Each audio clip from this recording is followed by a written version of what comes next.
Et bonjour Bruno Donnet. Bonjour Philippe. Tous les jours Bruno, vous observez ici les mutations médiatiques et ce matin, vous vouliez évoquer le sort d'un titre de presse qui n'en finit plus de muter, France Soir. Oui, télescopage ce matin Philippe entre deux images presque aussi attristantes l'une que l'autre.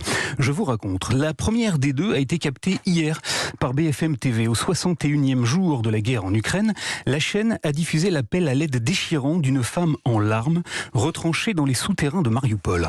Aidez-nous, libérez-nous, sauvez-nous. Combien de temps encore ce supplice peut durer pour nos enfants, pour nos vieux, pour nos infirmes? Aidez-nous, arrêtez cette guerre, je vous en supplie, je n'en peux plus. À l'image, la femme que vous venez d'entendre a les yeux rougis par le chagrin, les traits tirés par la fatigue, et elle s'adresse à nous dans la pénombre d'un tunnel aménagé pour survivre au fracas des bombes russes qui ont pulvérisé sa ville, dont il ne reste pratiquement plus rien. La deuxième image, maintenant, c'est une petite vidéo. Elle est extraite du site de France Soir. La lumière y est parfaite. Et l'homme qui s'exprime s'appelle Francis Lalanne. Il fut un chanteur populaire dans les années 80. Il a le visage reposé, les cheveux tirés en arrière. Il porte un costume, une chemise blanche sur une cravate impeccablement nouée. Et il dit ça. Contrairement à tout ce que nous essaie de nous vendre la propagande, comme elle a essayé de nous vendre son faux vaccin, eh bien pour moi, ce qu'est en train de faire Poutine en Ukraine, c'est plus une libération de l'Ukraine qu'une occupation de l'Ukraine.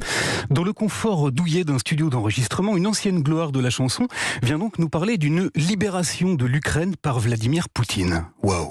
Il donne sa vision baroque et consternante d'une réalité qui n'existe que dans sa propre tête et qui est en contradiction totale avec tous les témoignages que recueillent depuis maintenant 2 mois les centaines de reporters du monde entier qui risquent leur vie tous les jours pour nous montrer, nous raconter tout simplement la vérité. Alors ces propos sont abjects, bien sûr, mais là n'est pas le problème.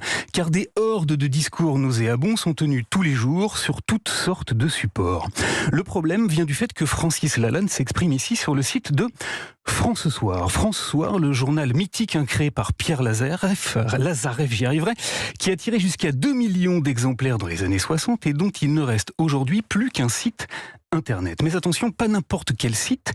L'association Conspiracy Watch a récemment décrit France Soir comme le navire amiral de la complosphère française, tandis que la société américaine NewsGuard l'a qualifié de site de mésinformation le plus influent du pays. Or, ce titre-là bénéficie toujours d'un agrément délivré par le ministère de la Culture et même d'un label, l'IPG pour Information Politique et Générale. Cet agrément donne le droit à de généreuses subventions publiques distribuées par l'État et financées par les contribuables. Il y a tout juste un an, la ministre Roselyne Bachelot a estimé que France Soir était bien un journal, au même titre que Le Monde, Le Figaro ou Libération, et elle a donc accepté de lui renouveler son agrément jusqu'en septembre 2022.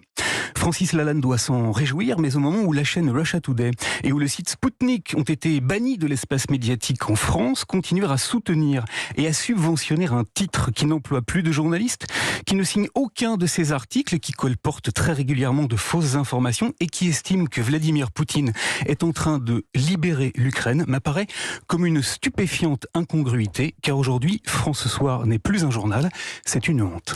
Merci beaucoup Bruno.